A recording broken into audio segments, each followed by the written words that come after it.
Some doctors manage a disease, a rare tries to erase it. Now, Dr. Andria Klioze spent years inside of VA's rule book, then stepped out to build Shield of Life, teaching patients to change their food habits, even their soil. Today, we are asking, what does it cost a physician to trade prescriptions for possibility? And how do you keep the science honest when your compass is hope? Welcome to the show, Dr. Andria Klioze.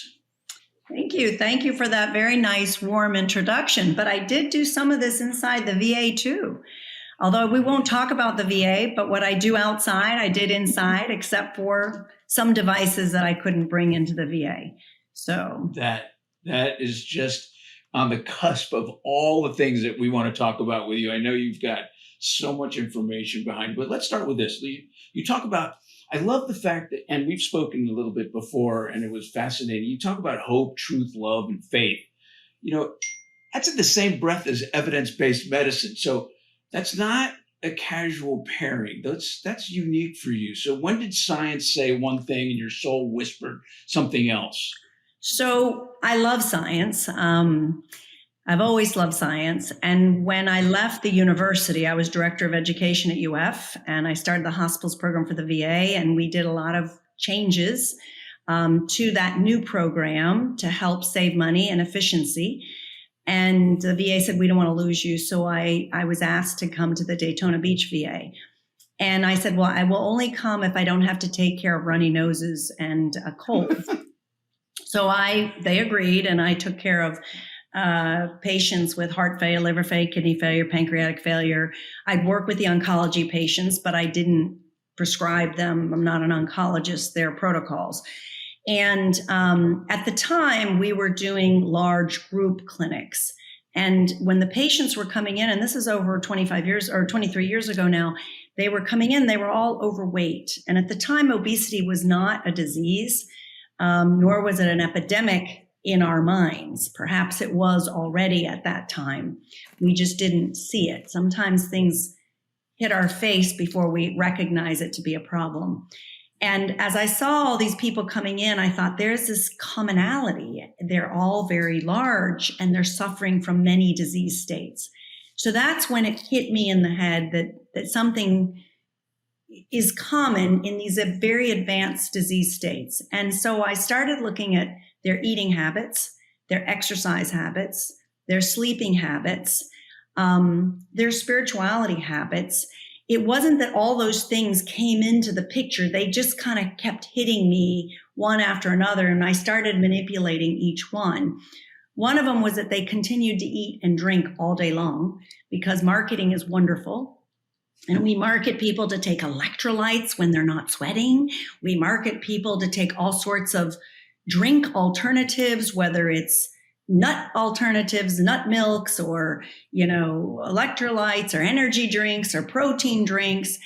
And those have impacts on the way our bodies metabolize things and impact our overall health, good or bad, the way people look at it. So I said, let's streamline it to the way we were designed. And I said, let's just switch to water. Let's make things as simple as possible. Then we started looking at foods, and we started looking at when they were eating, the timing of eating. So before, intermittent fasting, we were skipping meals. We were skipping snacks because your body already has that reserve in it.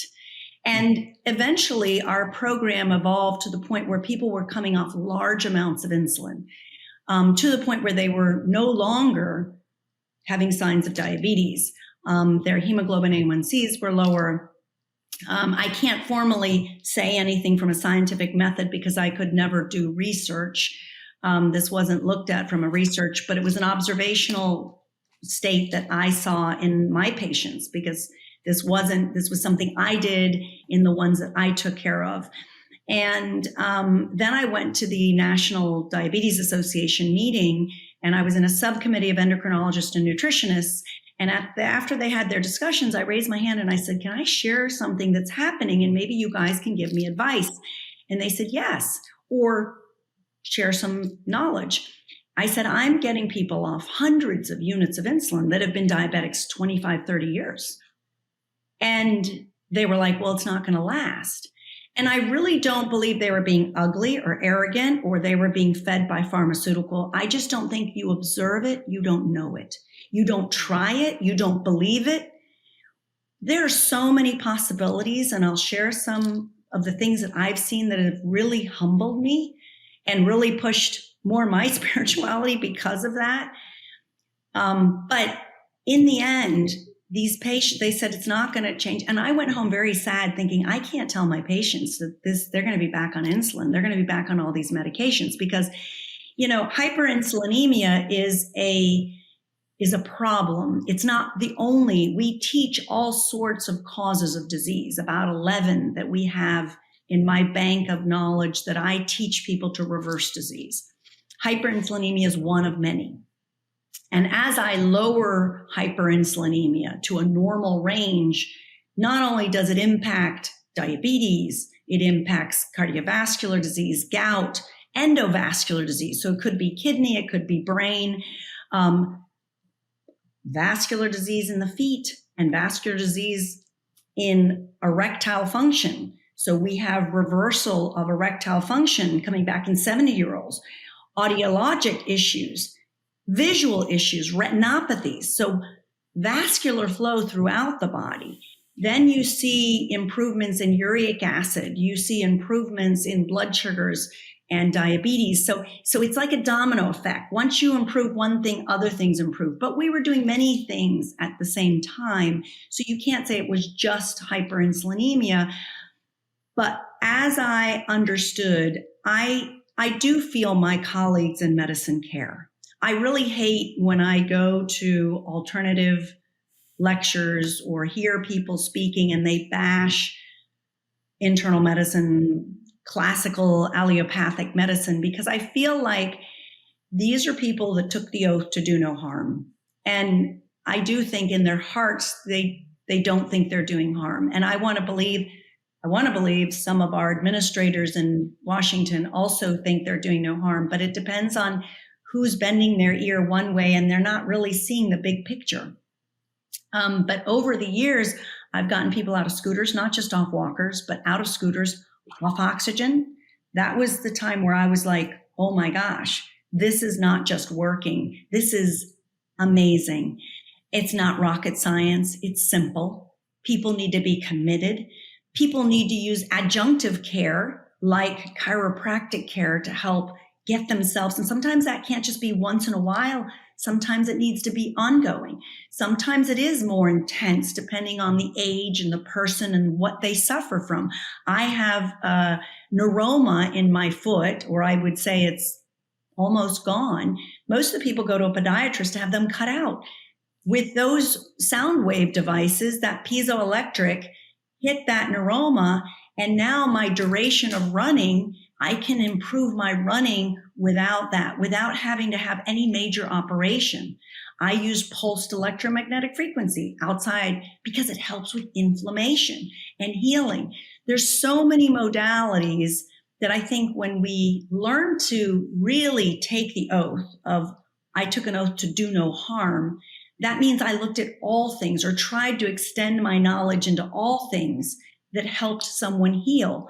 Because patients come to us, clients come to us, and they say, Lord Byron, Dr. Byron, Dr. Terry, I am giving you all my hope and intentions that you took an oath to do the best by me, and I'm paying you for your knowledge and wisdom, just like we do when we go to the car mechanic. We're hoping that they're going to use their knowledge and not take advantage of us. And when we do take advantage of people, then woe to us in the day of reckoning, because we really should do and live the truth and do our most honest bidding. Because it's not just here we have to be responsible, but I do believe in heaven, and I do believe one day that I'll be called to do the right. Did you do the right thing? Or were you fair and honest? And I do take very much value in the oath I took as a physician. So I think all these modalities have means, and we should eliminate as much artificial things that we can. Have you always been? No. This is good. This is great. Have you always been inquisitive? Because not many people, they just go on. I mean, a lot of doctors just are on autopilot. But was there something in your childhood or teenage that you always questioned how things move Well, about? I love solving problems. I mean, I definitely was stronger at math than I was in literature, but I do love literature and I love writing and reading, even though I'm dyslexic and I failed the first grade. But my father was you could call him a rocket scientist. He came over from Europe. He worked at Boeing and then was at NASA. And my mom was very analytical, even though she was an artist. And so I think in our home, there was just a lot of that going on. We were always looking stuff up, encyclopedias. We were always kind of trying to discuss, why things happened. So I do think that my upbringing was a part of that. Do you remember a moment maybe at the VA or somewhere, maybe a particular patient where you first started questioning something's just not right here? Oh, yeah. When they were coming off insulin right and left. And I said, okay, I've got to talk to some endocrinologists because this is crazy. What were you doing though? What were you suggesting at that moment? What were you? I was changing diet. I was changing their sleep. I was changing their exercise. I was getting them off all this food. The whole calorie counting thing is a bunch of horse baloney. I'm not saying it doesn't help people because it regulates volume and choices. But logically, 100 calories of string beans are not the same thing as 100 calories of fruit or popcorn that turns into a sugar, right?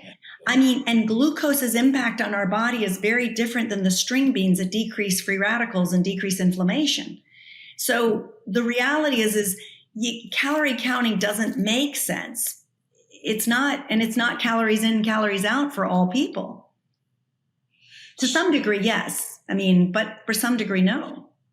That makes sense.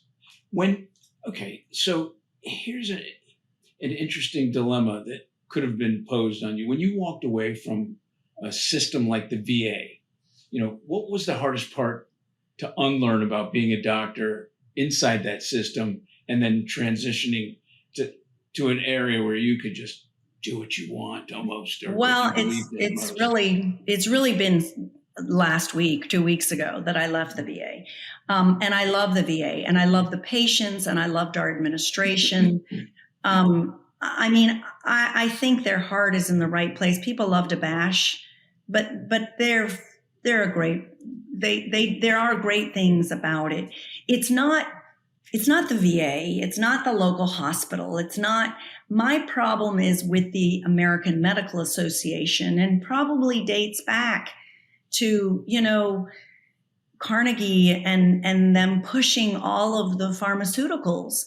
And I don't even bash pharmaceutical industry because we need medications, but we don't only need medication. And we need medications for times, not all times. And so that's why we all have to play in the sandbox together well. Because when we bash each other, we eliminate things, and sometimes those things shouldn't be eliminated. So I would say that I loved, and I love my veterans. I loved my work, and I was very honored to take care of the people in this country that served us.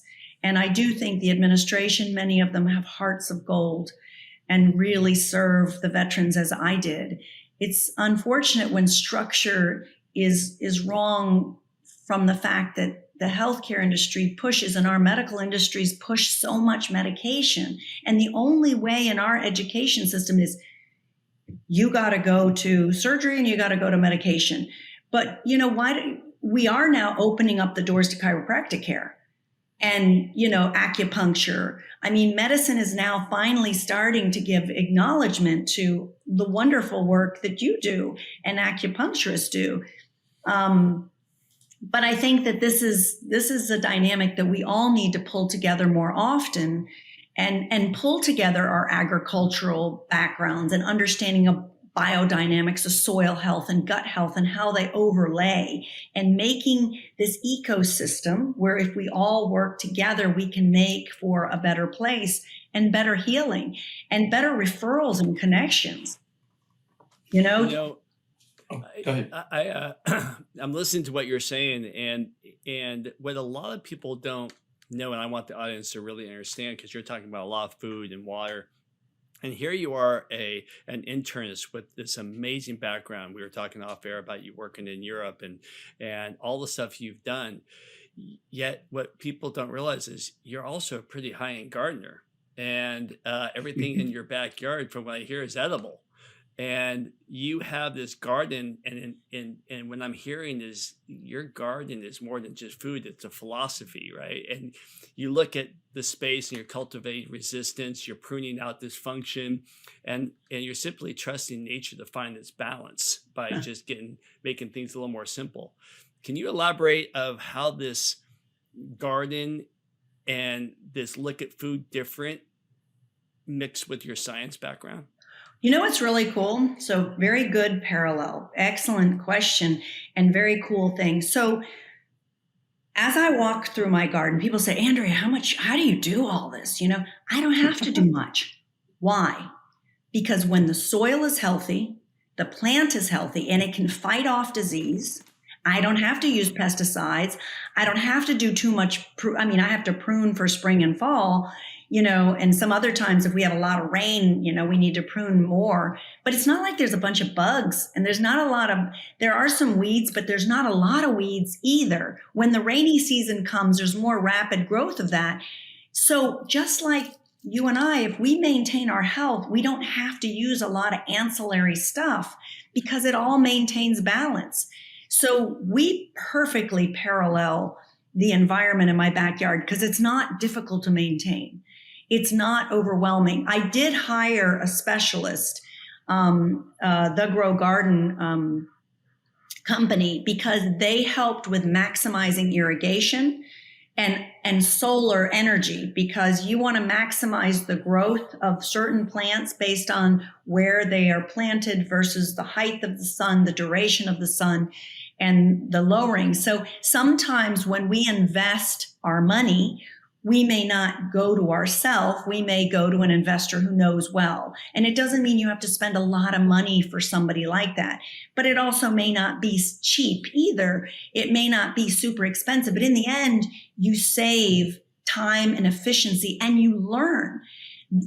So I'm always learning from them. It's not like I just innately have this. I had a desire because I understood that balance in nature and that I wanted that balance because I was seeing as my patients healed that was important. And then we also do cooking classes, not because I'm just an Italian, but I've been hired by many people to do cooking classes, and I do it, and we do cooking, and we do it, to help people understand the soil, to help people understand the choices of food, the seasonings. Herbs and spices heal us. God gave us the herbs and the spices, and that heals us, and the plants. And so it makes for a fun evening because we talk about polyphenols, and they're like, what are polyphenols and alkaloids? And, and so, it makes for a fun time, but it also provides education. And what I like to tell people also ask me, Dr. Klioze, how do you get people to change? Like, I know you're supposed to eat differently. I know you got to go exercise. I tell them this: why would you ever put water in your gas tank and expect your car to run efficiently? Yeah. The second most powerful statement is you've invested your life in earning money because we're a capitalistic country. Money is important. Why would you take that money at the end of your life and give it to a nursing home when you could have enjoyed your life and then pass it on to your grandkids and your kids? Investing in your knowledge, why and how things work, investing in yourself and your family, teaching them and providing with the right nutrients at the table, sitting and honoring God at the table as a family, spending time at the gym or going for a walk together with the spouse that you love because it's not fun to live alone. These are the kinds of things, investments. What are we making this money for?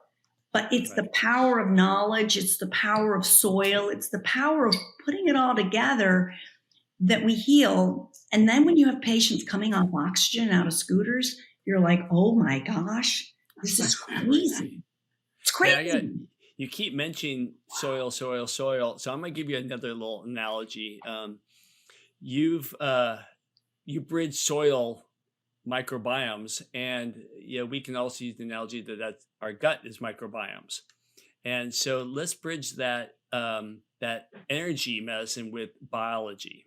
And I want to kind of tap into your knowledge as an internist and how you can use this microbiome in soil. We've had regenerative farmers talking about on our show, talking about how disrupting the soil can actually ruin it. And so how, as you as an internist, talking to somebody who's very medically minded, convince them that the microbiome of their gut is like the soil in your garden? So the microbiome in the soil generates these different organisms, the bacteria, the fungus, the mycelium. I would liken the mycelium to the neurologic tract that goes all over the brain to our body and travels and provides nutrients, right? So as we begin to eat the foods, the acid is like maybe a bacteria helping break down that food. The enzymes in our intestinal tract, our small intestines, are another form of worm or agent that further breaks it down. And then we get to the colon, which most people don't realize most of your biome is in your colon. But when the colon gets that, it starts producing those microorganisms in there, start producing neurotransmitters. Okay, that's our happiness.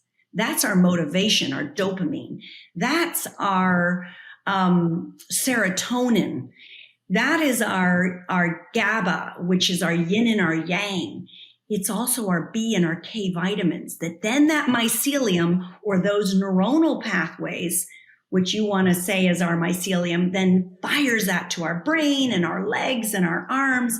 And it allows for recovery of neurologic decline, of depression, of sleep disorders, of metabolism, to activate metabolism, and allows for our bodies to function at a much higher cognitive level.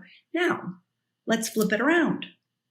You have the choice of eating some broccoli that's got some mustard seed on it because it activates myronase to help break down sulforaphane to then give the release and help release and decrease free radicals.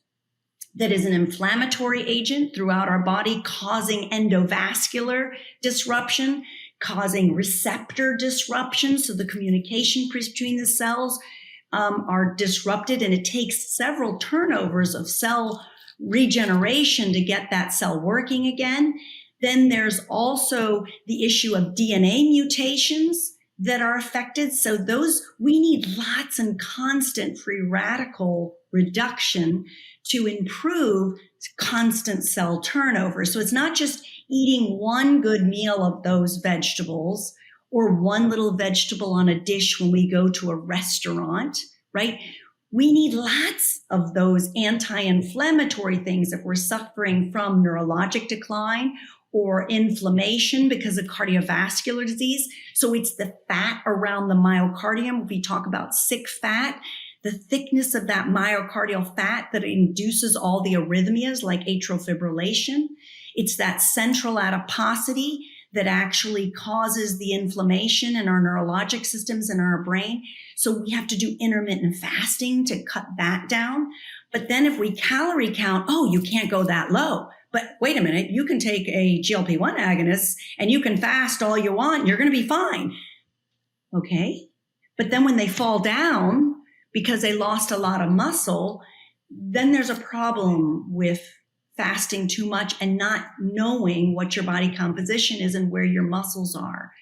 So that biodynamic of soil and gut bacteria activating the anti-inflammation or holistic balance of healing is the same as that gut biome goes back to those bugs and worms and that mycelium that then transfers to keep the insects away. So we don't have to use all the pesticides and herbicides and chemicals that the pharmaceutical industry is indirectly, if you parallel to the agriculture institutions, are driving all this chemical instead of nature. Nature was fasting. One interesting thing about sick fat and fat, our fat cells, okay, when we're born, are brown or beige fat, right? And then as we age, it turns into white fat. But then as we activate the sympathetic nervous system, that white fat becomes activated and becomes beige fat. And that beige fat then burns and releases the heat. That's how we burn our fat, right? This is another reason why when people do cold plunges, that they're activating the sympathetic nervous system. Not are they also doing cold shock proteins that decrease inflammation, but they're also activating white fat to go to brown fat because of sympathetic activation. And now you're burning the excess fat like the bear in wintertime. So the dynamics and understanding the earth and the animals and the plants and the organisms is how we all exist as well. And that's how we heal. Hey, Doc, I'm going to interject something. I got a question. Actually, I want to ask a little advice because you have a lot more experience than I do on this one. But I got in a conversation with a woman, very overweight, and she was asking me, knowing what I do for a living, I need to lose weight. And I told her almost exactly what you said, clean up this, drink a lot of water. And we're at this restaurant, and she was like, all in, all fascinated. And I thought I had her. I thought I had her changed. And I'm like, just drink water, drink, no sugars, no processed food. And she's yeah. Oh, I'm on this. And as she's leaving, she called the waiter over and ordered a piece of pie to go. And I went, I did not get through to her. Yeah, I thought I did. What is your advice? Because you worked with all these VAs on scooters and wheelchairs on oxygen. How do you get these people to get out of their comfort zone, to do what they don't want to do, to get them where they want to get? I spend, not only did I do it at the VA, but I do it here, 1 hour to 2 hours going over the pathophysiology of free radicals, high glucose, hyperinsulinemia, and my whole program is on education. If you were to join Shield of Life, it's all education. And then it's coaching. And it's reminding you what happens when we take in a large amount of oxygen in the form of glucose, because remember there's 6 carbons, 12 hydrogens, 6 oxygens. You go through combustion, it turns into ATP. In that mitochondria, you're making water and you're giving off CO2. But if you're eating a lot of those carbohydrates, that extra oxygen that doesn't bind to hydrogen or carbon is going to be a free radical. And that free radical is like the Tasmanian devil, and it's going to pull on the inside lining of a vessel. It's going to pull on a receptor. It's going to mutate the DNA. That's just oxygen free radicals. You can talk to your guys that eat beef and pork and are your carnivores. Those are your nitrogen free radical guys, okay? Because they're driving way too much. So those are your prostate cancer and colorectal cancer. So you really have to understand the science and then drive it. Because some people say, Dr. Klioze, just give me your nutritional program. Just give me your platform. And you know what? They'll lose 60, 80 pounds. If they do it, they will lose 60, 80 pounds. No problem. They won't stay on it. And they'll come back 6 to 8 months later and say, I lost so much weight. Or 5, I had a patient come back 6 to 8 years later. It wasn't a patient, he was a client. He got my nutritional platform. He got our overall program, came back and couldn't do it because, he didn't want to know the science. He just kind of wanted to drive the gas and the brake at the same time, and he couldn't get off the damn off the brake. You've seen these people on the road, and you see their brake is always on, and you're like, what are you doing? Do you not know how to drive your car and maximize the efficiency? You're wasting energy. We're wasting energy, but we're wasting our resources. We're wasting our financial funds. We're wasting our life. Not to toot my horn, but I did qualify and got into the Boston Marathon. I'm going to be 58. This is crazy. My 3rd marathon. It's performance, maximizing the utilization of electromagnetic frequency energy, getting to bed on time, not overutilizing, alcohol. Alcohol's fun. Don't let me get me wrong. I love my bourbon and ginger, But there's a time and a place, right? Yeah. I mean, there's a time and a place. But if you're going to load yourself with the wrong balance of nutrients, you can't just go keto or go carnivore or go. Different times in our life, we can do different things. But everyone at different times needs different things. Just like coming to see you, just like not everybody needs to stay and see me. There's times when we need those adjustments because we're jacked out, because I've been running too hard on that pavement and I need to come. I just saw my chiropractor this morning, by the way. I went to Palmer Chiropractic. You gotta love them. But, it's, and all the different things, modalities that we utilize, but people need to want it. And Dr. Terry, I think that you would have to look at her and say, that's very high in carbs. Oh, no, I'm going to start tomorrow. Okay, but tomorrow's when you're going to give your assets away to the nursing home instead of, because you don't know when the stroke's going to happen or the heart attack. And a lot of times they'll come to me after because their providers sent them or people sent them to me. This is intense. This is too severe. But, when you get out of the frying pot and you're walking and playing baseball after being in a scooter and playing 6 hours of baseball at 78 years of age, you realize I don't have to be old at 78. I can have erectile function again at 72 without medication. God made us perfectly. We just have to be willing to serve our bodies correctly. So I love the metaphors, and we feel very strongly about education, but what happens?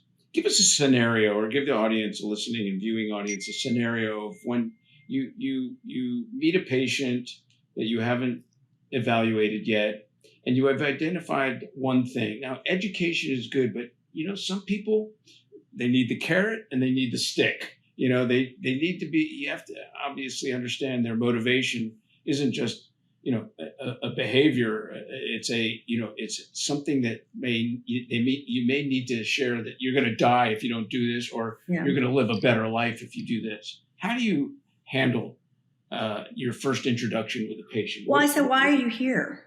What do you want? What is your goal? And, sometimes it's, I need to lose 80 pounds for surgery. I want to get my knees done because I can't walk anymore. I'm in a wheelchair. Sometimes it's, I'm sick of all this medication. Sometimes it's, Dr. Klioze, I just have never felt good about myself. I've always been pudgy and overweight. Sometimes they are sick of taking the medications. So it depends on why they come, and I attack the science from that angle. Sometimes it's PTSD and they can't sleep. They've had traumas. So then we talk about hedonic drivers of the brain that kind of kink the hose and stop the flow of life. And they themselves become the disruptors of allowing their life to be functional, because we get stuck in this unhealthy behavioral pattern that's not healthy. We just assume life is going to be like this forever. Well, that's because you've diagnosed yourself, and that's what you choose to have. But choice is whatever you choose, but you don't have to choose illness. You don't have to choose, your past. You can say, yes, I don't have to drive my car looking in the rearview mirror. I can drive looking forward, but that means you have to change. If we always do what we've always done, right, we're always going to get the same thing. So you have to be willing to make change. And sometimes people are good at making a lot at once, and some people make small changes. And so you have to also gauge that with your patient. Some of my guys who hate vegetables, I had one time a client, wasn't a client, I was giving a series of lectures in Port Orange, a town a little bit from us. And I had a lady who said she never in her whole life ate a vegetable. Not one vegetable. Not a frozen, not a can, not one vegetable. So poor thing, how did she grow up? Who was making the food for this young lady that used to be a little girl? Who made that food for her, and did they not know? And so sometimes we could point a finger and be unkind, or we can say, let me love you. Let me give you what your body needs, and let's slowly adapt it. Because if you're a carnivore and you all of a sudden eat vegetables, you're going to have abdominal pain because your gut bacteria is all built around carnivore diet, right? Because within 24 hours, your gut biome can change. Now, it doesn't mean that's going to impact your life. You have to stay on that same nutritional platform for a period of time to get used to it. So sometimes we have to do slow introductions to cooked vegetables, then we can go to raw vegetables. So when I deal with a lot of autoimmune patients that I see, we do the same thing. We have to slowly introduce things and see how they manage it. Because the last thing you want to do is create more flare-ups, because then they're going to go back to their gastroenterologist and they're going to change what other more aggressive autoimmune injections they're going to get. So I worked a lot with autoimmune GI, hepatology, rheumatology.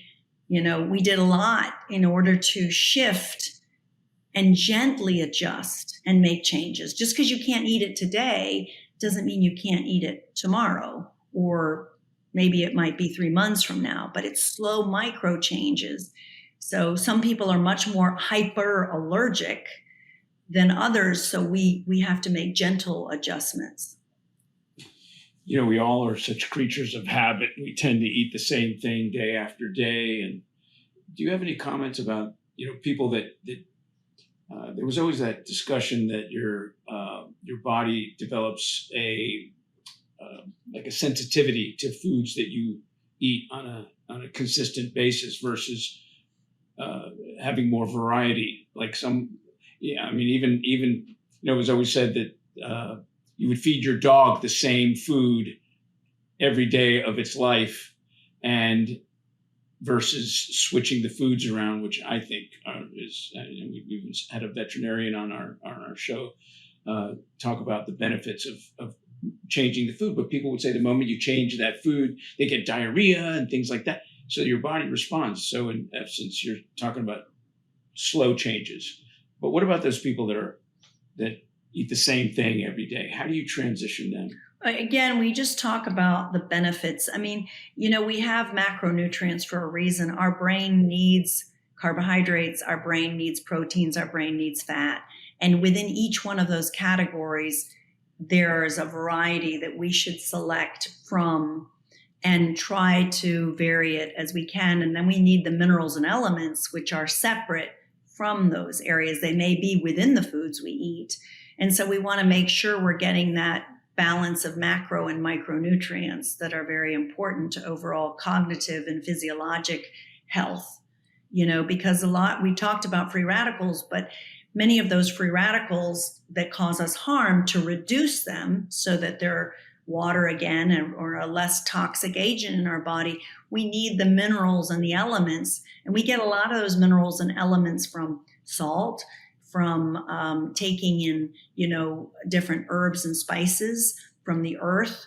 And so we need to make sure we're adding these varieties. And that's what's fun about the cooking classes when I do cooking classes, because we can talk about the power and diversity. I don't know how many people I've come over this. People, when I was at the chiropractor today at Palmer, they said, well, where's your office? I said, it's my house. Well, don't you ever want a real office? And I'm like, no, because I have my garden in the back and I have my kitchen in my house. And so I can cook and I can pull out of the refrigerator. People will be like, ooh, sheep, goat yogurt, ooh, sheep cheese. And I'm like, well, actually, sheep is more beneficial to your immune system than goat and cow. And cow is the most inflammatory to your immune system. And so you really want to stick to sheep and goat. So I'll pull out some sheep and goat cheeses and they'll eat them. They're like, they're not so bad. And the best is the sardines. Oh, I hate sardines. And I'm like, well, that's a power food right there. I said, so let me make you some sardines. So then what I do is I'll take some sardines and I'll mix up some other vegetables, saute it on a dish. Then we'll pour in some eggs and then we'll make a frittata. And they don't even taste the sardines. They think sardines are like anchovies. And anchovies are incredibly salty and not very good.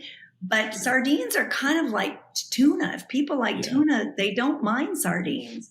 And sardines are a power food because they have omega-3 fatty acids. And what's really cool, and I'm going to branch off into a minutia because I think this is so cool, is your omega-3 fatty acids are not just good because they thin the blood, right? So some people on blood thinners can't take them, but that allows for the oxygen because they get into the red blood cells to allow it to be more mobile.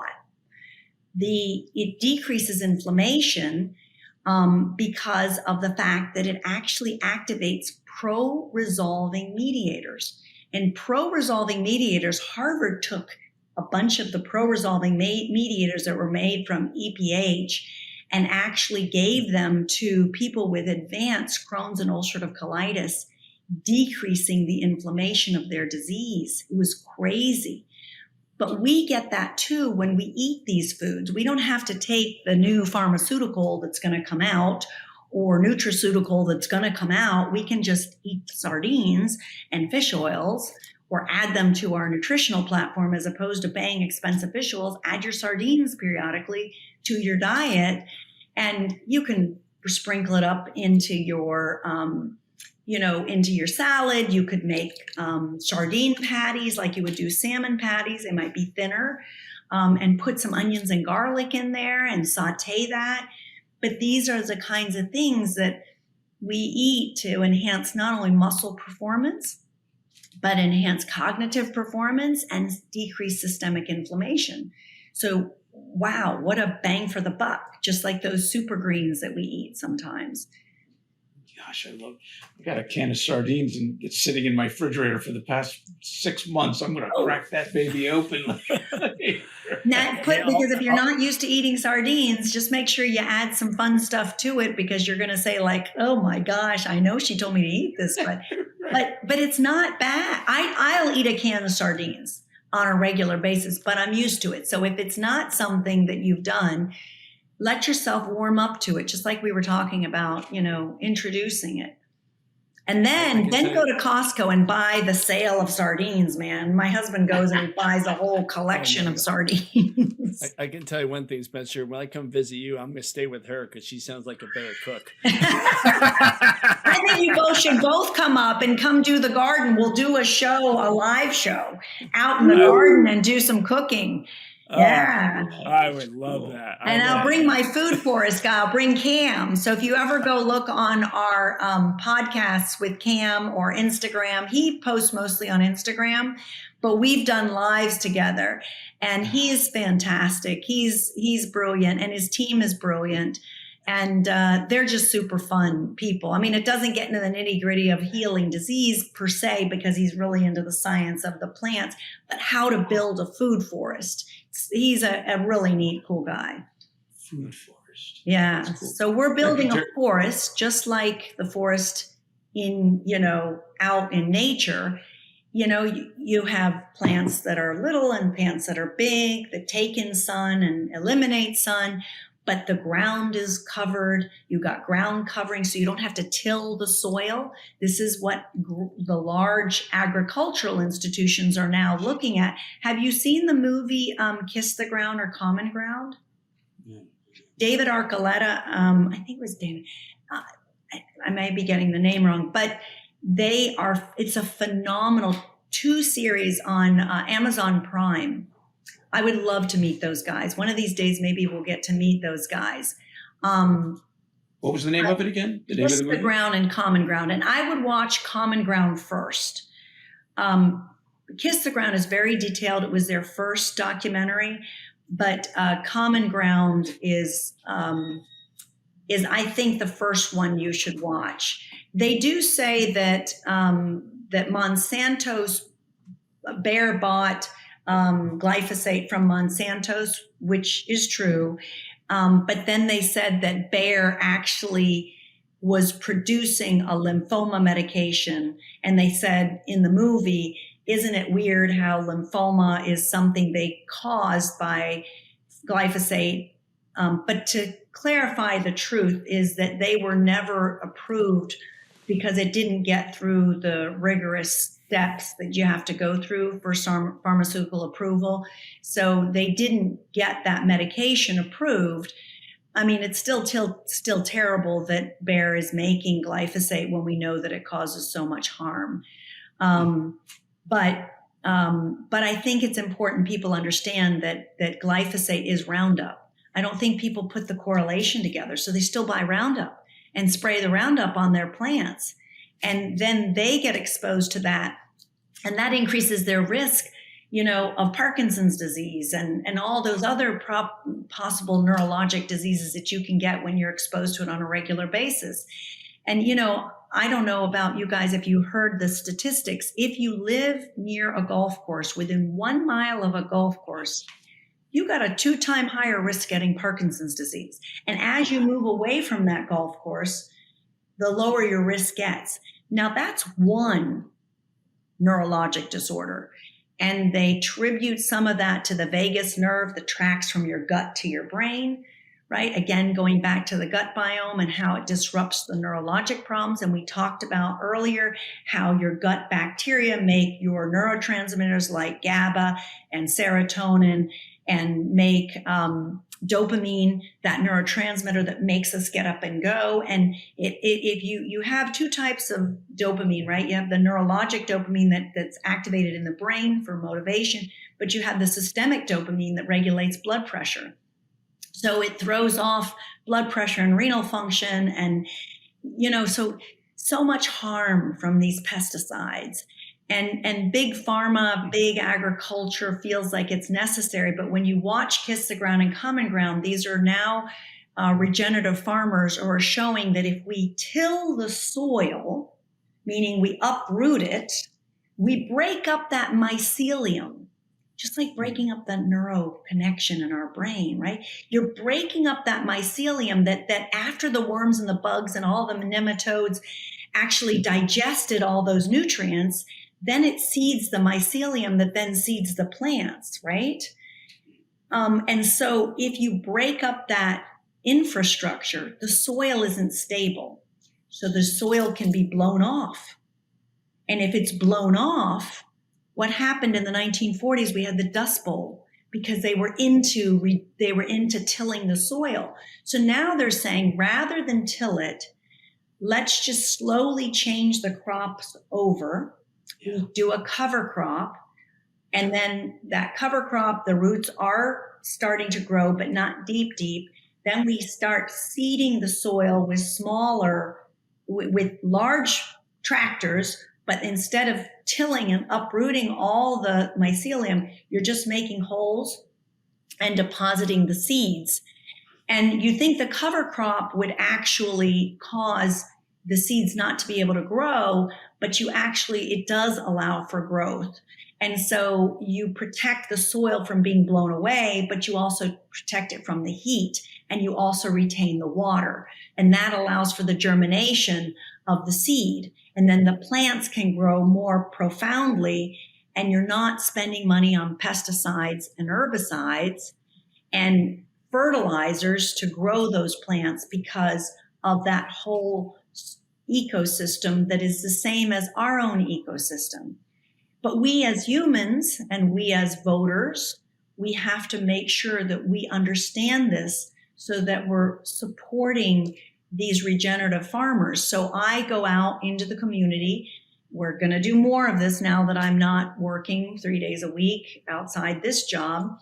I'm dedicating and spending time with farmers that do regenerative farming and restaurants, so that we can pull them together to stimulate a system. And then I want to give them a Shield of Life seal, my company Shield of Life, so that they honor this practice. And then when people go eat at that restaurant, they can say, we buy from our local farmers, one, supporting regenerative agriculture and pasteurized chicken farmers, and farmers who grow beef, they allow their cows to naturally roam the land and rotate crops, because when we use cows to stomp on the ground and lay their poop, that actually is another form of microbial deposition into the soil. Those microbes further break down that those top cover crops to help stimulate regeneration for the new seeds that will be planted soon after.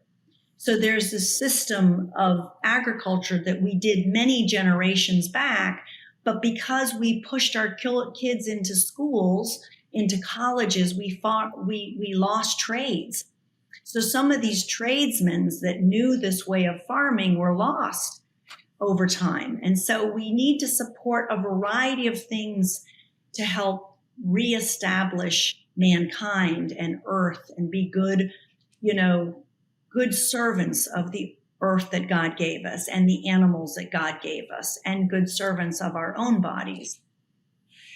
Do you not love this woman? She's like, she is, I don't know whether to call her Lord Baron, Lord Baron. I was going to say, I don't know whether to call her Dr. Klioze or Farmer Andria. So, but I will say this.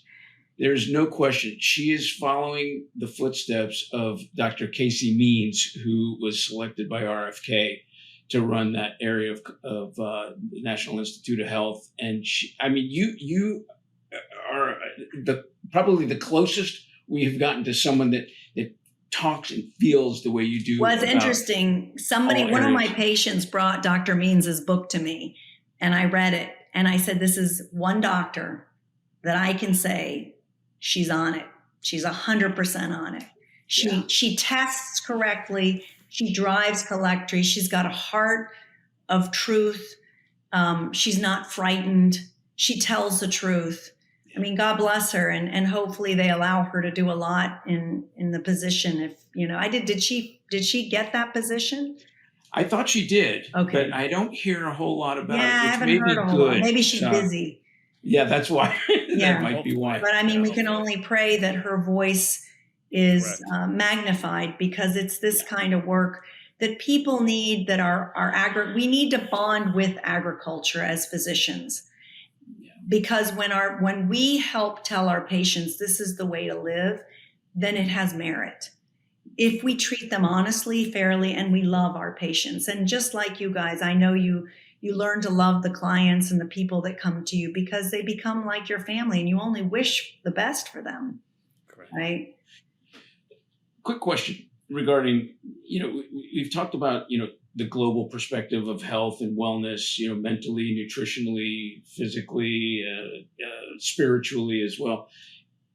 Is there a particular experience you had with a patient that was one of those, it was against all the odds, and it was one story that really impacted you? I mean, you probably got many of them, but maybe one in the beginning or one most recent, so some of our listeners and viewers can really relate to an experience. Yeah, I mean, I've had a lot. I mean, we've had people whose cancers stabilized and went away. We've had people who've come off oxygen. We've had people coming out of scooters. We've had autoimmune diseases, psoriasis completely go away. People that no longer have migraine headaches. There are so many stories, and you mainly work with now. This deserves even more of an accolade. Your experience is mostly with older generation versus some of the younger generation. Well, anyone 18 and above, but we do have now people coming to us with children with eating disorders, yes. And young people with issues. I'm not a pediatrician though, and I tell them for them to see me now, because I'm acting as a coach instead of as a physician, because I won't prescribe medication. So at 57, my family is in Italy. Well, we have Italy and England and Germany, but I want to be able to spend time, and so if I were prescribing, I would have to have somebody to cover me. So honestly, my practice is more coaching now than prescribing, but I will tell people what I would recommend and how to get rid of pills, but they would have to work with their doctor. I also review labs, and I tell them what labs I would think we would need in order to get to change and to guide our practice of healing. And so with that, I let them know I'm not your pediatrician. I will give you knowledge and education. We spend time in the kitchen or in the garden. We spend time looking at the pathophysiology of disease. And we really look at where they feel, what their anxiety is, what their nervousness is, or where they want to focus their attention, because that's why they're coming to me, right? So I want to make sure that we're solving the problem analytically that they want solved. And once you solve one problem, then they say, well, what about this? What about this? And sometimes several things resolve at the same time. And, I see that. And then miraculous things happen. Like I had one of my clients who's lost a lot of weight, went to her eye doctor, and he's like, I don't know how you're improving your vision. I mean, you're older and this is nuts. Like, this is crazy. And she wasn't a diabetic, but her vision was getting better and better and better. That's microvascular disease that is improving vascular flow. That was many of my guys with erectile function improvement. It's improving cognitive performance, athletic performance. We get athletes that want athletic performance. It's a lot of cool stories, very humbling practice. All right. So now we've talked about our patients and others that can benefit from your knowledge, but it's time to learn more about Dr. Andria Klioze, Farmer Andria. So we're going to enter our final stage of our conversation is our rapid fire questions. We have 1 through 5. You obviously quick on your feet, and the sense of rapid fire means as brief of an answer as you can give so we can move to the next one, but it's all about you. Are you ready for question number 1? Go for it. All right. When the science gets loud and the world feels heavy, what single word do you whisper to yourself to keep you motivated and going? Papa mi aiuto, Papa mi aiuto.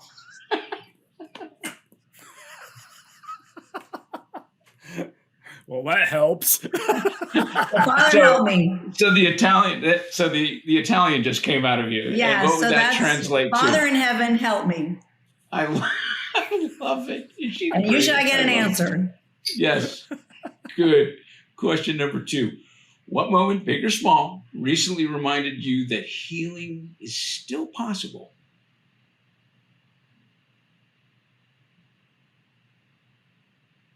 When I talk to patients and they tell me I am down 25 pounds and I have no abdominal pain or headaches. I love it. Is that the first time that through this whole conversation she had to really dig deep and think about what was it? Love it. It's good. Question number 3. If you had to pick one song that always plays in your head when you're about to step into a world of chaos, whether it's with patients at the VA or even in the garden or life, what song is it? And maybe what dance move best describes your mode? Well, so one of my favorite songs, and I'm just thinking about the artist because I'm being asked, "We Are Each Other's Angels" is a great song. Is a great song that brings me lots of joy and happiness. But what other fast moving song that I would dance to that's is great is there's so many. Jeremiah Was a Bullfrog, Caroline. I mean, we could go on and on and on about dance moves. I love, So, and anything that's shag dancing, I love shag dancing. So Caroline's a great one of those. Fat Bottom Girls. Oh yeah. That's, I want to sing to and dance to in the garden. Oh yeah. She's mentioned now when she just did that move. Now we know how she got her nickname from her husband. Sexy Pants or or pumpkin or whatever. Hey, they're both in the garden, right? Right. That's awesome. Oh my gosh. Oh, crazy. That is great. I don't know why I just thought of the song It's Raining Men, and that is one that maybe that's your calling. That's your calling. That's your garden dance, man. It's raining men. Hallelujah. Woohoo. Sorry, Karen, we just exposed his other side. No. I'm waiting for you to say Byron, we have some new information about you, I think. Yes, that and the Barbie movie. I knew you. Oh, Barbie movie. Oh. I might be the only male that cried at the Barbie at the end of the Barbie movie. And my girlfriend looks at me. She goes, "Are you crying?" I go, "Shut up." Leave me alone. Leave me alone. Yeah. Oh my God. Question That's number great. four. I just broke out in a sweat. All right, question number 4. If your younger self, all right, hold on. If your younger self walked into a room right now, would she recognize who you've become, or would she ask, "What took you so long?" That brings tears to my heart. Oh. I think she would. Oh. I think she would. I think my deepest desire was always to help people, was to always love people and help them. And I think that's what I do. That's great. That's great. I almost don't even want to ask the last question. But We got to break out of that one. that was good. That was good. Last question. When no one is watching and life feels noisy, what's one small ritual that brings you, back to yourself again? Swimming. Really? How come?